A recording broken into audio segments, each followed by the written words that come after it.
It was an ordinary evening at one of the most upscale restaurants in New York City, a place where politicians, celebrities, and the city's elite came to dine in luxury. The chandeliers sparkled, the soft hum of classical music played in the background, and the waitstaff moved with practiced precision, catering to the needs of their high-profile guests. Among them, a woman walked in with confidence, dressed elegantly yet modestly. She was Karoline Leavitt, a rising conservative political figure known for her sharp wit, unyielding values, and her ability to take on even the most ruthless opponents. She had made a name for herself standing up against mainstream media and challenging liberal narratives on live television. Tonight, however, she wasn't here for politics. She was here to have a quiet dinner with a few friends. As she approached the host stand, a middle-aged man in a crisp black suit looked her up and down. His name was Richard Faulkner, the restaurant manager, a man known for being selective about the clientele he welcomed into his establishment. He believed his restaurant was a haven for the progressive elite, a place where certain viewpoints were more welcome than others. Richard's face twisted slightly when he recognized Karoline. He had seen her on television, arguing against policies he supported, challenging journalists he admired, and defending figures he despised. "Good evening," she said with a polite smile. "I have a reservation under the name Leavitt." Richard didn't even bother to check the reservation book. Instead, he crossed his arms and let out a sigh. "I'm sorry, but we don't have any available tables tonight," he said dismissively. Karoline raised an eyebrow. "That's strange. My assistant called just a few hours ago to confirm the reservation. Are you sure?" "I'm sure," Richard replied, his tone firmer this time. "And even if we did, I'm afraid we have a certain atmosphere we like to maintain here. We don't cater to certain individuals." The message was clear. She wasn't welcome, not because she didn't have a reservation, but because of who she was. Karoline's lips curled into a smirk. She had faced far worse opposition in her career. If Richard thought a simple refusal was enough to rattle her, he had no idea who he was dealing with. "I see," she said calmly. "Well, that's unfortunate. My guests and I were looking forward to dining here." She glanced around, noting the half-empty dining room behind him. Clearly, there was space available. Richard stood his ground, his arms still crossed. "Perhaps next time, Miss Leavitt.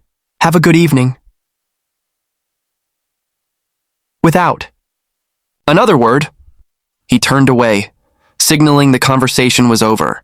Karoline watched him for a moment before nodding to herself. If he wanted to play this game, she was more than happy to oblige. She pulled out her phone and typed a quick message before stepping outside. Within minutes, news had started to spread. Twitter, Instagram, and conservative media outlets were picking up on what had just happened. The hashtag Boycott Faulkners, the name of the restaurant, was already trending. It wasn't just conservatives who were outraged. Many people, even those who didn't share her political views, were stunned by the blatant discrimination. A restaurant refusing service over politics? That was a dangerous precedent. As Karoline stood outside, her phone buzzing with messages from journalists and supporters, the real storm was just beginning. Meanwhile, inside, Richard smirked to himself. He had done his part in keeping the wrong kind of people out of his establishment. He didn't notice the sudden shift in the atmosphere, how customers were beginning to whisper among themselves, checking their phones. Then, the door swung open. A tall man in a sharply tailored suit walked in, his presence commanding immediate attention. Richard's smirk faded when he recognized him. Jonathan Reynolds, the restaurant's owner. He strode up to the host stand, his expression unreadable. "Richard," he said in a calm yet firm tone, "can we talk?" Richard gulped. He had never seen Jonathan show up unannounced like this. Something was wrong. Jonathan pulled out his phone and placed it in front of Richard. The screen displayed an article with the headline, "Restaurant Refuses Service to Conservative Politician. Backlash Ensues." Richard felt a chill go down his spine. He scrolled through the article, seeing thousands of comments condemning the restaurant, customers vowing never to return, and prominent figures calling for an official apology. "This is a disaster," Jonathan said, rubbing his temple. "Do you have any idea what you've done?" I was just trying to uphold the restaurant's values," Richard stammered. Jonathan's eyes narrowed. "Our values? Our value is serving high-quality food to customers who pay for it, not picking and choosing who gets to eat here based on politics." Richard opened his mouth to argue, but Jonathan wasn't finished. "You've put our entire business at risk. We're getting reservation cancellations by the minute. People are calling, demanding answers. Investors are questioning whether they should continue supporting us. Do you understand the scale of this mess?" Richard swallowed hard. Outside, Karoline was still waiting when the restaurant doors opened again. Jonathan stepped out, his gaze immediately locking onto her. "Miss Leavitt," he said, his tone shifting to one of respect. "I deeply apologize for what happened inside. This was an unacceptable mistake, and I assure you it does not reflect our restaurant's values." Karoline listened carefully, watching his expression. He seemed sincere. "I appreciate you saying that," she said, "but the damage is done." Jonathan nodded. "I know. That's why I want to make things right." He turned to the door and gestured. A moment later, Richard was pushed outside, his face red with embarrassment. "Effective immediately," Jonathan announced, loud enough for bystanders to hear, "Richard Faulkner is no longer employed at this restaurant." Gasps rippled through the crowd that had gathered. Richard's mouth fell open in shock. Jonathan continued. "Furthermore, Miss Leavitt, if you and your guests are still willing, I'd like to personally invite you back inside for dinner. On the house." Karoline studied him for a moment before offering a slight smile. "I appreciate the gesture, but more importantly, I hope you ensure this doesn't happen to anyone else in the future." Jonathan nodded. "Absolutely." With that, Karoline turned to her friends, motioning them to follow. As they re-entered the restaurant, customers who had witnessed the entire ordeal began clapping. Richard, still standing outside, watched in horror as the doors closed behind her.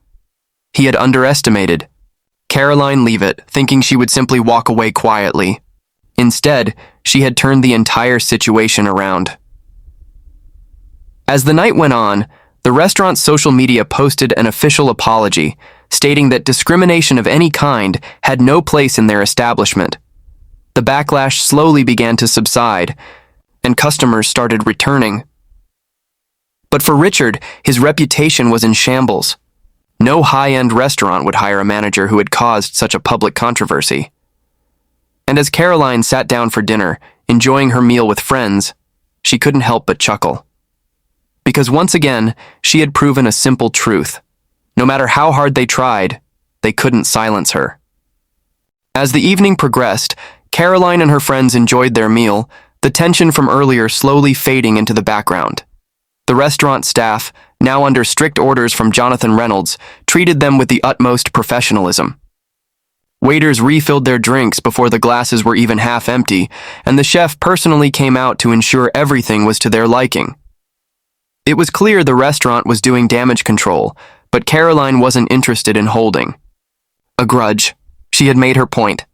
More importantly, the message had been sent to every establishment, every business owner, and every individual who thought they could silence or exclude someone based on political beliefs.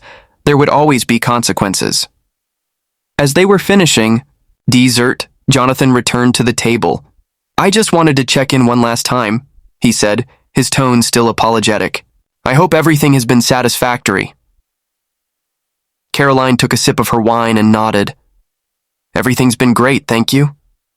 Jonathan hesitated before speaking again. "I also wanted to let you know that our board of investors has agreed to implement new policies. From now on, no employee, manager, or even myself will have the authority to deny service based on politics. We'll be making a public statement tomorrow, clarifying our stance and ensuring this never happens again." Karoline tilted her head, studying him. "That's a good start. But I hope this isn't just about saving face. If businesses want To thrive, they need to treat people fairly, regardless of personal opinions. Jonathan nodded. You have my word. She gave him a firm handshake before he excused himself. The moment he walked away, her friend Lisa leaned in with a smirk. Well, that was one way to handle things. Karoline chuckled. Sometimes you don't need to argue. Just let the truth and public pressure do the work for you. As Amy. They finished their meal. The restaurant staff brought out a final surprise, an elegant, handwritten apology note from the restaurant's leadership, promising that this mistake would serve as a learning experience. By the time Karoline stepped, outside the streets had quieted down. The earlier crowd had dispersed, but she could still feel the buzz in the air. Her phone continued to light up with messages, some from fellow conservatives praising her response, others from independent journalists wanting to cover the story. And then there was Richard. He stood a few feet away, his hands shoved into his coat pockets, his once smug demeanor now replaced by frustration and regret. Karoline sighed, debating whether to ignore him, but something in his expression made her pause. Finally, she walked over. I suppose you're here to say something? She asked, folding her arms. Richard hesitated, glancing at the ground. I lost my job because of you. Karoline raised an eyebrow. No. You lost your job because of your own actions. I didn't make you refuse me service. That was all you. He scoffed. You don't understand. This was my career. I worked for years to get to this position. Then maybe you should have thought about that before discriminating against a paying customer, she said bluntly. You thought you were making some kind of statement, but all you did was expose your own bias. Richard shook his head. I didn't think it would blow up like this. Karoline exhaled, her voice softening just slightly. Listen, I don't take pleasure in seeing people lose their jobs, but actions have consequences. Maybe this is an opportunity for you to reflect on why you thought it was acceptable to treat people differently based on politics. Richard didn't respond right away. For the first time that night, he looked genuinely lost. Karoline took that as her cue to leave. Good luck, Richard. With that, she turned and walked away, the cool night air crisp against her skin. She wasn't sure if Richard would ever truly change, but that wasn't her responsibility. She had stood her ground, defended her principles, and sent a clear message. Fair treatment wasn't optional. As she stepped into the car, her phone buzzed with a call from a well-known conservative news network. She smiled as she answered. Hello? Yes, I have time for an interview. Because this wasn't just about one night at a restaurant. This was about something much bigger, standing up for what was right, no matter the cost. The following morning, the fallout from the restaurant incident had reached a fever pitch.